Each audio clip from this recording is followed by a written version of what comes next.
A day in my life bilang isang working mom dito sa Japan. Sabado pala ng umaga ngayon at medyo maaga kami nagising ni Pia. Maaga din kasi siya nakatulog kagabi, napagod siguro sa school kasi nga nagpa-practice na sila para sa kanilang undukay o sports fest. Magluluto pala ako ngayon ng mee goreng at saka chicken para sa aming almusal. Nag-crave kasi yung asawa ko kagabi nito kaya sabi ko bukas na lang ng umaga para sakto para sa almusal. Nasubukan nyo na rin ba to?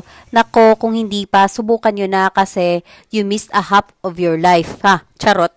At ito nga si Pia, nakaabang na. Naku, kumuha pa talaga yan ng sarili niyang mangkok. Si Pia kasi, paborito niya talaga yung mga pansit-pansit. Si ate, ganun din. Pero sa ngayon, parang naglaylo na siya. Parang iba na naman yung gusto niya. At habang kumakain nga si Pia, pumunta ako dito sa veranda para tanggalan ng hangin yung salbabida ni ate. Hindi niya na kasi magagamit to ngayon kasi nga malamig na. At nagwalis na rin pala ako dyan. Natumba kasi yung bulaklak na inilabas ko. Sobrang lakas na kasi ngayon ng hangin. Ganyan po talaga pagpa-change weather na. Habang nagpapainit ako ng tubig para sa aming kape mamaya, binuksan ko muna yung aming bintana dito sa aming kwarto. Ganyan talaga yung ginagawa ko everyday, lalo na pag summer.